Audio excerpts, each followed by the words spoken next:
Hello and welcome back प्यारे बच्चों, आप सभी का स्वागत है ओके इंग्लिश एकेडमी पर। और आज इस वीडियो में हम लोग पढ़ने वाले हैं भारत इज माय होम के बारे में। आपको मालूम है कि ये आपका प्रो सेक्शन का दूसरा चैप्टर है जिसका नाम है भारत इज माय होम, यानी भारत मेरा घर है। इसके राइटर राइटर कहना सही नहीं होगा, एक्चुअली ये एक स्पीच है। तो इसके जो स्पीकर हैं वो डॉक्टर जाकिर हुसैन है, जो भारत के थर्ड प्रेसिडेंट हैं। आज के इस चैप्टर को हम लोग पढ़ेंगे, फुल चैप्टर एक्सप्लेनेशन हम इसका हिंदी में करने जा रहे हैं। लेकिन उससे पहले मैं चाहूंगा कि आप सभी स्टूडेंट्स पहले राइटर के बारे में जान लें, या जो स्पीकर हैं आपके, आप इनके बारे में जान लें। अबाउट राइटर, अबाउट स्पीकर, मैं जो भी चैप्टर स्टार्ट करूंगा पहले राइटर के बारे में या स्पीकर के बारे में बता दूंगा मैं। सबसे पहले इनका नाम क्या है, तो डॉक्टर जाकिर हुसैन है। इससे एग्जाम में अक्सर ऑब्जेक्टिव क्वेश्चंस आते हैं, एमसीक्यू, जो आपको बताना पड़ता है कि who is the writer of the piece Bharat is my home, या who is the author of the piece Bharat is my home, या who has delivered the speech Bharat is my home. तो आपको जवाब देना है डॉक्टर जाकिर हुसैन। नेशनैलिटी कहते हैं राष्ट्रीयता को, मैंने ये इसलिए दिया है कि आपके दूसरे राइटर के बारे में पूछता है। जैसे सपोज एक चैप्टर है आपका ideas that have helped Mankind, ठीक है। आपको मालूम है कि इसके जो राइटर हैं उनका नाम क्या है, इनका नाम है बर्ट्रैंड रशल।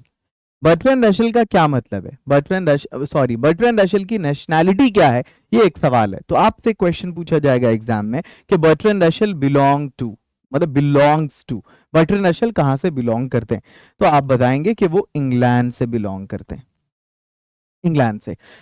तो क्योंकि पूछा जाता है ये क्वेश्चन, इसलिए उस नेचर का क्वेश्चन मैंने दे दिया है। कहां से बिलोंग करते हैं, हैदराबाद से। थर्ड प्रेसिडेंट थे वो भारत के, ये आरडी एक साथ आएगा, यहाँ पे एक साथ आएगा, थर्ड ऐसे। वो भारत के तीसरे राष्ट्रपति थे। पैदा कब हुए, 1897 में, और इनकी डेथ कब हुई, 1969 में। एक चीज यहाँ पर याद रखना है कि वो पहले ऐसे प्रेसिडेंट थे, राष्ट्रपति थे, जो राष्ट्रपति रहते हुए उनकी डेथ हो गई थी। बाकी इनसे पहले चाहे जाकिर हुसैन हो, सॉरी, डॉक्टर राजेंद्र प्रसाद रहे हों, या फिर सर्वपल्ली राधाकृष्णन रहे हों, इन्होंने अपना टेन्योर, टेन्योर कहते हैं हम अवधि को, काल को, उन्होंने पूरा कर लिया था, ठीक है। अब आगे चलो, इनको भारत रत्न 1963 में मिला। इन्होंने ओथ लिया, ओथ का मतलब होता है शपथ। इन्होंने शपथ लिया प्रेसिडेंट के रूप में कब, 1967 में, 1967 में। और इन्होंने बिहार के गवर्नर के रूप में, बिहार के राज्यपाल के रूप में भी सेवा दी अपनी। अक्सर एग्जाम में क्वेश्चन आता है कि who also served as the governor of Bihar, किन्होंने बिहार के गवर्नर के रूप में भी सेवा दी, तो डॉक्टर जाकिर हुसैन। और कब से कब तक रहे गवर्नर वो, 1957 से 62 तक। अब देखो यहां से लगातार 5-5 साल का पीरियड है ना, 57 से 62, 62 से 67, और फिर 67 से 69, क्योंकि 69 में इनकी डेथ हो गई थी। तो 57 से 62 वो बिहार के राज्यपाल रहे, 62 से 67 वो भारत के उपराष्ट्रपति रहे, और फिर 67 से 69 वो राष्ट्रपति रहे। ये हम लोगों ने पूरा जान लिया उनके बारे में। अब जैसे ही हम लोग राइटर के बारे में जान चुके हैं, तो अब हमें जानना है चैप्टर के बारे में, कि ये जो चैप्टर है आपका भारत इज माई होम, उसके बारे में कुछ इंफॉर्मेशन। सबसे पहले नाम क्या है चैप्टर का, तो भारत इज माई होम है। टाइप क्या है, तो स्पीच है। जैसे आपने इंडियन सिविलाइजेशन एंड कल्चर के बारे में पढ़ा होगा कि इंडियन सिविलाइजेशन एंड कल्चर क्या है, तो भाई वो एक एस्से है, टेकन फ्रॉम या एक्सट्रैक्ट ऑफ। एक्सट्रैक्ट का मतलब क्या होता है जानते हो, इसका मतलब होता है उद्धरण। हिंदी में बोलते हैं एक टुकड़ा, एक टुकड़ा जो कहीं से लिया गया है ना। तो जो स्पीच उन्होंने दिया था भारत के राष्ट्रपति के रूप में, उसी स्पीच से ये एक टुकड़ा आपके सिलेबस में दिया गया है।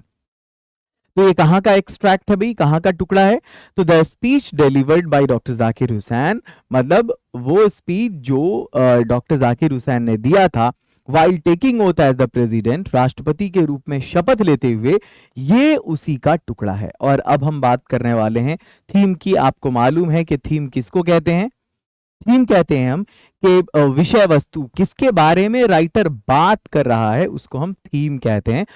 थीम क्या है भाई, हिंदी में भी लिख दिया मैंने यहाँ पे, this is the speech delivered by doctor Zakir Hussain while taking oath as the third president of India in 1967।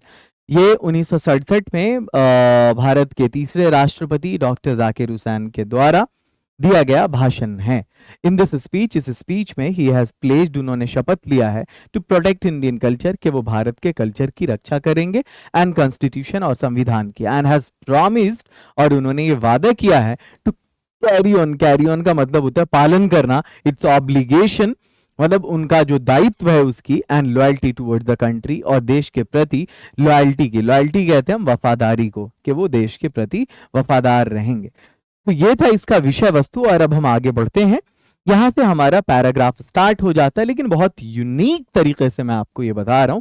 जैसे ये देखो, आपके सामने एक पैराग्राफ फर्स्ट है, किताब आपकी पैराग्राफ में बटी हुई है। आपकी जो ये किताब है रेनबो, मैं आपको मशवरा दूंगा आप रेनबो की बजाय रेनबो राइडर पढ़िए। आपको ओके इंग्लिश एकेडमी में ये बुक मिल जाएगी, आप कॉल करिएगा इस नंबर पे, you will get the book, ठीक है। उस किताब में बिल्कुल इसी तरह से, जैसे पैराग्राफ फर्स्ट है, आई मस्ट कन्फेस, पूरी किताब इसी तरह से, I must confess that I am overwhelmed by the trust my people have placed in me by electing me to the highest office in the land. अब आपको मैं बता दूं कि ये जो वर्ड्स आप देख रहे हैं यहाँ पे ब्लू कलर में है और एक रेड कलर में है। तो ब्लू और रेड का क्या मतलब है देखो, और रेड कलर में जो होगा जनरली वहां पे अंडरलाइन होगा। ब्लू कलर का मतलब ये है, यहाँ पर नीले रंग का मतलब ये है कि ये एक डिफिकल्ट वर्ड है जिसकी मीनिंग जानना आपको जरूरी है। तो कन्फेस का मतलब स्वीकार करना और इलेक्ट का मतलब चुनना यहाँ पे होगा। लेकिन ये जो वर्ड रेड लेटर में दिख रहा है यहाँ पे आपको, इसका मतलब है कि ये डिफिकल्ट नहीं, ये थोड़ा ज्यादा डिफिकल्ट है। तो इसके लिए मैंने एक सेक्शन बनाया है बच्चों को समझाने के लिए। उस सेक्शन का नाम है मे आई हेल्प यू।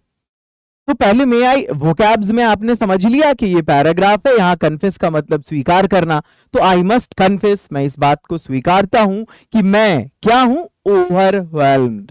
अब ओवरवेल्म क्या है, तो इसके लिए आपको मे आई हेल्प यू वाले सेक्शन में आना पड़ेगा। मे आई हेल्प यू वाला सेक्शन ये कहता है ओवरवेल्म किसी के उपकार के बदले अत्यधिक जज्बाती हो जाना, अत्यधिक भावनात्मक हो जाना, कि आप पर किसी ने कोई उपकार कर दिया, अब आपके पास शब्द नहीं है उसका शुक्रिया अदा करने को, उसको धन्यवाद कहने को, इसी सिचुएशन को ओवरवेल्म कहते हैं, ठीक है।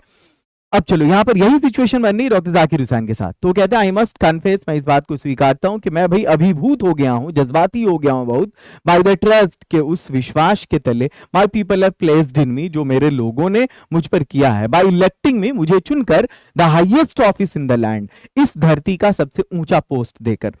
अब यहां पर highest office in the land का मतलब क्या है, यहां पर लैंड का अर्थ भारत से है, और हाईएस्ट ऑफिस का अर्थ हुआ कि राष्ट्रपति का पद भारत में सबसे ऊंचा पद होता है, अर्थात highest office in the land का मतलब हुआ भारत का सबसे ऊंचा पद। जाहिर सी बात है, आप अगर थोड़ा सा पॉलिटिकल साइंस पढ़े होंगे तो आप जानते होंगे कि इंडिया का जो कॉन्स्टिट्यूशनल हेड है, जो संवैधानिक प्रधान होता है भारत का, वो यहाँ का राष्ट्रपति होता है, ना कि प्रधानमंत्री, ठीक है। कॉन्स्टिट्यूशनल हेड राष्ट्रपति ही होता है। तो आपको मैं बता, तो अब इसकी हिंदी मीनिंग, अब हिंदी एक्सप्लेनेशन देखें आप।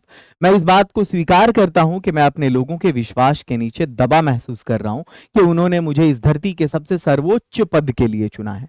अब आगे बढ़ते हैं, आगे दूसरे पैराग्राफ में क्या कह रहे हैं, मैं एक एक वर्ड को तोड़ के इसकी मीनिंग सब कुछ समझा दूंगा आपको। Doctor Radhakrishnan brought to the presidency a mental equipment. देखो, ये उसूल है दुनिया का कि हर आने वाला जाने वाले की तारीफ करता है। तो डॉक्टर राधा कृष्णन के बारे में डॉक्टर जाकिर हुसैन कह रहे हैं कि doctor Radhakrishnan brought to the presidency, doctor Radhakrishnan presidency में यानी इस राष्ट्रपति पद में लेकर आए, क्या लेकर आए, मेंटल इक्विपमेंट, मतलब एक मानसिक मजबूती लेके आए, ए डिग्री ऑफ एरुडिशन, यानी वो यहाँ एक व्यापक ज्ञान लेकर आए। ये एरुडिशन का मतलब होता है, मैं इसमें रेड ले लेता हूँ, ठीक है, यहाँ नहीं, ये थोड़ा डिस्टर्ब करेगा आप लोगों को, मे बी मैं ग्रीन ले लेता हूँ। एरुडिशन का मतलब होता है ज्ञान, वो ज्ञान लेकर आए, एंड वेल्थ ऑफ एक्सपीरियंस, और उनके पास अनुभव का खजाना था, rarely to be found anywhere, और ये अनुभव का खजाना, ये ज्ञान जो उनके पास था राधा कृष्णन के पास, वो मुश्किल से ही कहीं मिलता है। ड्यूरिंग अ लाइफ टाइम, पूरी जिंदगी Radhakrishnan devoted to the pursuit of, pursuit कहते हैं किसी चीज का पीछा करना, ठीक है, पूरी जिंदगी उन्होंने डिवोट कर दिया, मतलब दे दिया, अपने आप को समर्पित कर दिया, to the pursuit of knowledge, ज्ञान के पीछे भागने में, ज्ञान की तलाश में, ज्ञान की खोज में लगे रहे वो, एंड ट्रूथ, और सच्चाई की खोज में। He has done more than probably, संभवतः उन्होंने किसी और से ज्यादा किया है, any other man to bring out and explain Indian philosophical thought and the oneness of all true spiritual values। मतलब उन्होंने किसी और दूसरे से ज्यादा किया है भारत की जो दार्शनिक सोच है उसको एक्सप्लेन करने में, उसकी व्याख्या करने में, उसको दुनिया तक लाने में। और जितने भी स्पिरिचुअल वैल्यूज हैं, स्पिरिचुअल वैल्यूज क्या होता है? अब देखो, मैं तुम्हें पढ़ा रहा हूं तो मैं तुम्हारा टीचर हूं, ठीक है? दो तरह के टीचर होते हैं। एक तो टीचर वो है जिससे आप ये वाला जो दुनियावी ज्ञान है वो ले रहे हैं, और एक ऐसा है मतलब वो जिससे आपकी जिंदगी चलती है, जिंदगी की गाड़ी। लेकिन एक वो होता है जहां सुकून शांति मिलती है, ठीक है? ये स्पिरिचुअल टीचर होते हैं, लाइक जो आपको आध्यात्म की बात बताते हैं, जो आपको भगवान के करीब ले जाते हैं, एक वैसे टीचर होते हैं, ठीक है? तो ये जो स्पिरिचुअल वैल्यूज है, ये आध्यात्मिक मूल्यों की बात हो रही है, यानी यहाँ रिश्ता रूह से होता है, ये आत्मा से होता है। तो वो जो भारत का जो आत्मीय मूल्य है, मतलब ये आध्यात्मिक मूल्य है, उसके बारे में उन्होंने दुनिया को बताया। He has never lost his faith। ये बहुत इंपॉर्टेंट लाइन है, इतनी बार पूछी गई, 3 4 5 बार पूछी गई ये लाइन वो ऑब्जेक्टिव में। He has never lost his faith। उन्होंने कभी अपना विश्वास नहीं खोया in the essential of humanity of man. Humanity word आएगा यहां पर। आवश्यक मानवता में कभी भी उन्होंने अपना विश्वास नहीं खोया। And he himself has never ceased. Cease का मतलब होता है रोकना, और उन्होंने खुद अपने आप को कभी नहीं रोका। टू चैंपियन, समर्थन करने से, किसका? The right of all men to live in dignity, कि हर व्यक्ति का अधिकार है कि वो इज्जत का जीवन गुजारे, गरिमा का जीवन व्यतीत करे, एंड विद जस्टिस, और उसके साथ इंसाफ हो। अब आगे बढ़ते हैं। मैं I help you. Spiritual values किसको कहते हैं भाई? तो इसका शाब्दिक अर्थ है आध्यात्मिक मूल्य। ये मानव आत्मा के वो मूल्य हैं जिनमें परोपकार, मानवतावाद, दया इत्यादि शामिल होता है। हिंदी मीनिंग यहां पर है, आप पढ़ लेंगे। ये पीडीएफ आपको ओके इंग्लिश एकेडमी के ऐप पर मिल जाएगा, ठीक है? रोजाना क्लास के बाद ऐप पर अपलोड कर दिया जाता है। हर दिन एक वीडियो आपको मिलेगी, रोजाना 10 15 20 25 30 मिनट की वीडियो होगी वो। आगे बढ़ते हैं, तीसरे पैराग्राफ की तरफ आते हैं। I can only assure you, मैं केवल आपको यकीन दिला सकता हूं। देखो, श्योर मीन्स होता है निश्चित, ठीक है? बिलीव मीन्स होता है यकीन करना, और एश्योर का मतलब होता है यकीन दिलाना। I can only assure you, वो कहते हैं, वो शपथ ले रहे हैं ना, अब देशवासियों से कुछ तो संबोधन करेंगे। वो कहते हैं मैं आपको यकीन दिलाता हूं, क्या? That I enter this office, कि मैं आज इस ऑफिस में आया हूं, इस पद पर आया हूं, इस कार्यालय में आया हूं, इन अ स्पिरिट, एक जोश के साथ, ऑफ प्रेयरफुल ह्यूमिलिटी, मेरे अंदर एक विनम्रता, एक हम्बलनेस के साथ मैं आया हूं। यहां पर एक मोडेस्टी के साथ आया हूं, तो मैं सबसे नर्म दिली से पेश आऊंगा। एंड टोटल डेडिकेशन, और अपने आप को पूरी तरह से समर्पित कर दूंगा देश के लिए। I have just taken the oath, मैंने अभी अभी शपथ लिया है। किस चीज के लिए भाई? तो ऑफ लॉयलिटी, वफादारी की शपथ लिया मैंने, टू द कॉन्स्टिट्यूशन, कि मैं देश के संविधान के प्रति वफादार रहूंगा। कॉन्स्टिट्यूशन का मतलब संविधान होता है, कॉन्स्टिट्यूशन का मतलब संविधान होता है। मैं इन वर्ड्स की मीनिंग इसलिए नहीं लिख रहा हूं, ये सब जो बोल्ड लेटर में दिख रहे हैं आपको, ये देखो रेड कलर में होगा और अंडरलाइन होगा, इसका मतलब ये मे आई हेल्प यू है। और जो ब्लू कलर में है और बोल्ड है, इसका मतलब है कि ये वर्ड मीनिंग में आएगा। तो आपको वोकैब आगे मिल रहा है, यहाँ पे सारे वर्ड की मीनिंग लिखी है। मे आई हेल्प यू लिख रहा है कि ये मिला हुआ है, कि young state of an ancient people, इसका क्या मतलब हुआ? तो इसलिए मैं कोशिश, तो मुझे लिखने की यहाँ पे जरूरत पड़ ही नहीं रही है, फिर भी मैं वर्ड बाय वर्ड तोड़ के आपको समझा दे रहा हूं। कॉन्स्टिट्यूशन मुझे लगा थोड़ा डिफिकल्ट हो सकता है, समझा दिया मैंने, कि वो देश के संविधान के प्रति वफादार रहेंगे। It is the constitution of comparatively new state. अगर आप तुलना करें भाई दूसरे देशों से, तो भाई ये एक नया राज्य है। देश को राज्य कहा जाता है पॉलिटिकल साइंस की भाषा में। तो ये जो है ना, क्या बोलते हैं, ये जो संविधान है हमारे देश का, वो एक तरह से अगर तुलना करें दूसरे देशों की तुलना में, तो एक नया संविधान है जिसको यहाँ के आजाद नागरिकों ने पहली बार इस इतिहास में प्राप्त किया है, असल मायनों में आजादी। क्योंकि वो उससे पहले अंग्रेजों के 200-250 सालों तक गुलाम रहे थे। कंपैरेटिव, हाँ आगे है, for the first time in history given to themselves, it is a young state of an ancient people. आपको मालूम है young state of ancient people का क्या मतलब हुआ यहाँ पे? भाई यहाँ के लोग तो पुराने हैं, पुराने ख्यालात के हैं। और यंग स्टेट नया राज्य इसलिए क्योंकि देखो, देश आजाद हुआ 1947 में, वो शपथ ली 1967 में, तो देश को आजाद हुए दिन ही कितने हुए थे? सिर्फ 20 साल। इसलिए उन्होंने कहा पुराने लोगों का नया राज्य है भारत। ये भी एग्जाम में आता है बहुत, कि India is a dot dot state of ancient people, तो डॉट डॉट की जगह पे यंग लगा देना। आगे चलो। Through the long millennia and through cooperation of diverse ethnic elements, आपको मालूम है कि यहाँ जो देश है ना हमारा, विविधता में एकता वाला देश है, वो वहां बहुत सारे डाइवर्स रेस के लोग रहते हैं, यहाँ नस्ल के लोग रहते हैं, एथनिसिटी सबकी अलग अलग है। और डाइवर्स का मतलब होता है विविधता, अनेक होना। और एक लंबे संघर्ष के बाद और अलग अलग नस्ल के लोग मिलकर, अलग अलग तरह के लोग मिलकर इस देश की आजादी के लिए उन्होंने have striven to realise timeless absolute values in their own peculiar way. और सबने अपने अपने अलग अलग डिफरेंट अंदाज में उस संपूर्ण मूल्यों को जो है प्राप्त करने में सबने अपनी अपनी कोशिश की है।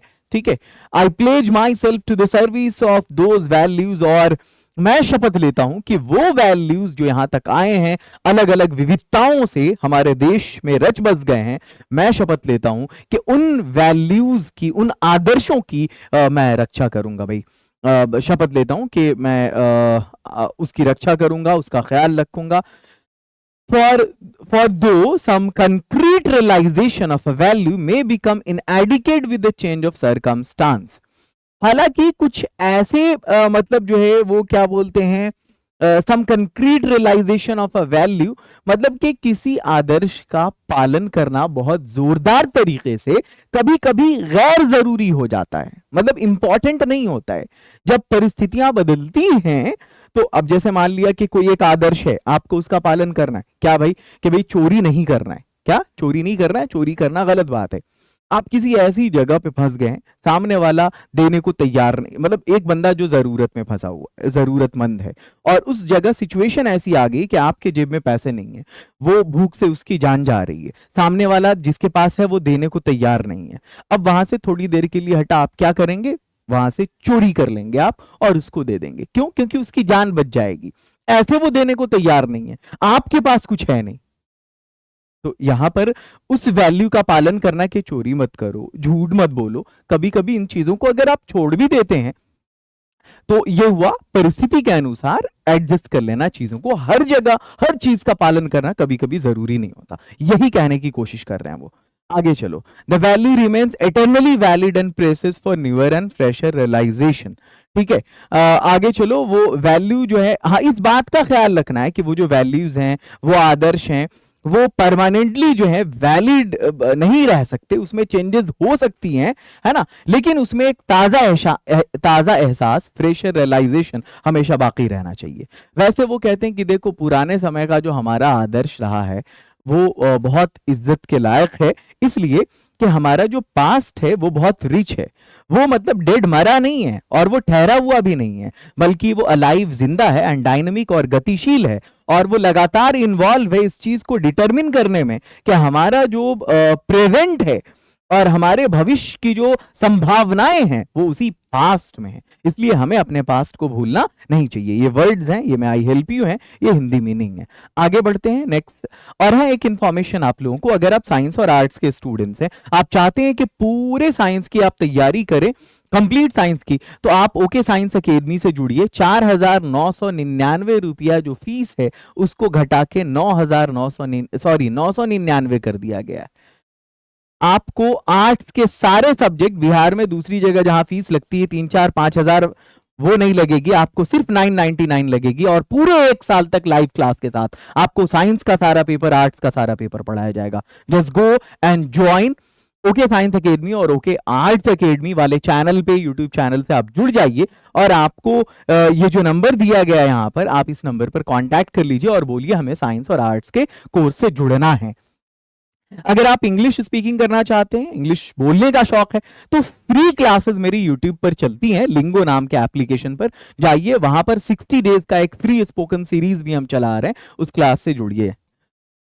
आगे चलो, नेक्स्ट है ये पैराग्राफ 4 की तरफ आते हैं। The process of its constant renewal is indeed the process of growth of national culture and national character. It is the business of education as I see it to minister this constant renewal, and I may be forgiven the presumption that my choice to this high office has mainly, if not entirely, been made on account of my long association with the education of my people. बहुत लंबी line है। आगे वो कह रहे हैं कि देखो, इसको लगातार बनाए रखने का जो प्रोसेस है ना, वो वास्तव में नेशनल कल्चर, मतलब हमारा जो पास्ट है, उन आदर्शों को लगातार बनाए रखने से क्या फायदा होगा, तो वो भाई हमारे राष्ट्र का कल्चर है, वो हमारे राष्ट्र की संस्कृति है और हमारे राष्ट्र का वो आदर्श आदर्श है। तो उन चीजों को हमें मेंटेन करना होगा जो पास्ट में हमारे पूर्वजों ने हमें दिया है। और ये एजुकेशन का ही बिजनेस है, बिजनेस बोलते हैं काम को। जैसा कि मैं देख पा रहा हूं, ये अपने एक्सपीरियंस से बात कर रहे हैं कि जैसा कि मैं देख पा रहा हूं कि ये शिक्षा का ही काम है कि इस चीज को मिनिस्टर करना, मिनिस्टर मतलब मंत्री नहीं, ये वर्ब है यहां पर, बल्कि उस चीज को मतलब जो है सो वो क्या बोलते हैं उसको कार्यान्वयन करना, उसका जो है लगातार उसमें नई चीजें लाना, इनोवेशन लाना, नव प्रवर्तन लाना, वो शिक्षा के बिना हो नहीं सकता है, असंभव है। And I may be forgiven the presumption, ये जो मेरा प्रिजम्पशन है इस चीज को लेकर के, जो मेरी अवधारणा है, जो मेरा अपना आकलन है, अपना तजर्बा है, अपना एनालिसिस है, हो सकता है उसके लिए मुझे माफ कर दिया जाए, लेकिन मेरा जो भाई ये चॉइस है वो यही है, मेरी जो मान्यता है वो यही है कि अगर पूरी तरह से नहीं तो कम से कम इतना तो जरूर है कि लंबे दिनों तक मेरा एसोसिएशन रहा है, लगाव रहा है शिक्षा से, इसीलिए मुझे ये वाला जो पद है ना वो भी उसी वजह से मिला है। शायद कि वो ऐसा कहना चाह रहे हो कि बिना शिक्षा के पॉसिबल नहीं। और मैं आपको बता दूं कि जाकिर हुसैन बहुत बड़े एरुडिशनिस्ट थे। एरुडिशनिस्ट कहते हैं एजुकेशनिस्ट को, शिक्षाविद को। आपने भारत की number 1 university Jamia Millia university का नाम सुना होगा, दिल्ली में, जेएमआई जो है, आपको पता है उसके फाउंडिंग मेंबर कौन थे और उसके पहले वाइस चांसलर कौन थे? डॉक्टर जाकिर हुसैन थे, पहले वाइस चांसलर। आगे चलिए, आगे है, और उसके बाद बहुत सारी यूनिवर्सिटी के वो वीसी रहे उसके बाद भी वो। आगे चलिए, आई मेंटेन दैट, मैं इस बात को मानता हूं कि एजुकेशन एक प्राइम इंस्ट्रूमेंट है। ये बहुत इंपॉर्टेंट लाइन है, मतलब एक प्राइम बोलते हैं वो मुख्य आधार है भाई राष्ट्रीय उद्देश्य की पूर्ति का। और ये जो एजुकेशन की क्वालिटी है ना, वो राष्ट्र की ही क्वालिटी है। इनएस्केपेबली इन्वॉल्व का मतलब है कि आप अलग नहीं कर सकते शिक्षा को। जिस राष्ट्र की शिक्षा का स्तर जितना ऊंचा होगा वो राष्ट्र उतना ऊंचा होगा। ये इस लाइन में ये कहना चाह रहे हैं कि भाई आई मेंटेन दैट, मैं इस बात को मानता हूं कि शिक्षा ही प्राइम इंस्ट्रूमेंट है राष्ट्र के तरक्की का। और ये जो शिक्षा की गुणवत्ता है ना, वो देश की गुणवत्ता से उसको अलग नहीं किया जा सकता। इनएस्केपेबली इन्वॉल्व का मतलब मैंने अलग से समझा दिया है। इनएस्केपेबली का शाब्दिक अर्थ है आप चाहते हुए भी नजरअंदाज नहीं कर सकते, इग्नोर नहीं कर सकते। अतः इस एक्सप्रेशन का अर्थ यहां पर यह हुआ कि हम चाहें या ना चाहें, राष्ट्र के विकास में शिक्षा का हाथ तो रहेगा ही। इस तरह से एक्सप्लेन किया है मैंने। इस किताब को रेनबो राइडर को जरूर मंगाओ, लाइफ की सबसे अच्छी बुक। तुम अपने शहर के अंग्रेजी के सबसे अच्छे टीचर हो जाओगे अगर वो किताब तुम्हारे पास है तो। क्लास 12th में ही तुम इंग्लिश पढ़ाना शुरू कर दोगे। चलो, I therefore pledge myself to the loyalty of our past culture, इसलिए मैं शपथ लेता हूं कि भाई मैं अपने देश के पास्ट का जो कल्चर है ना मेरा, उसके प्रति मैं वफादार रहूंगा। Where so ever it may have come, चाहे जहां कहीं से भी आया हो, and by whom so ever it may have been contributed, और इसमें जिस किसी ने भी तरक्की मतलब वो अपना योगदान दिया हो, उससे मतलब नहीं है, मैं उसकी रक्षा करूंगा। I pledge myself to the service of the totality to my country's culture, मैं शपथ लेता हूं कि मैं सेवा दूंगा अपने राष्ट्र के कल्चर के पूरी टोटलिटी में, मतलब पूरी तरह से उसको बचाने में, उसके निर्माण में, उसके नव प्रवर्तन में। आई प्लेज माई सेल्फ, मैं शपथ ले माई लॉयल्टी, मैं शपथ लेता हूं कि भाई मैं वफादार रहूंगा अपने देश के प्रति, इर्रेस्पेक्टिव ऑफ का मतलब है कि भेदभाव नहीं करूंगा, ना तो धर्म का भेदभाव करूंगा ना भाषा का भेदभाव करूंगा। आई प्लेज माई सेल्फ, मैं शपथ लेता हूं कि मैं काम करूंगा फॉर इट्स स्ट्रेंथ, इसकी मजबूती के लिए, इसके शक्ति के लिए, एंड प्रोग्रेस और इसकी तरक्की के लिए, and for the welfare of its people, और यहाँ के लोगों के कल्याण के लिए, without distinction of caste, colour और क्रीड, बिना किसी भेदभाव के। न तो वो भेदभाव जाति का होगा, न तो वो भेदभाव रंग का होगा, और ना ही वो भेदभाव क्रीड का होगा। क्रीड कहते हैं लोगों की एक मान्यता, बिलीफ, कि आप किसको मानते। The whole of Bharat is my home, पूरा भारत मेरा घर है। ये वाली लाइन उनकी ऐतिहासिक लाइन थी, यहीं से इस चैप्टर का नाम भी लिया गया है। The whole of Bharat is my home, पूरा भारत मेरा घर है, and its people are my family, और यहाँ के लोग मेरे परिवार हैं।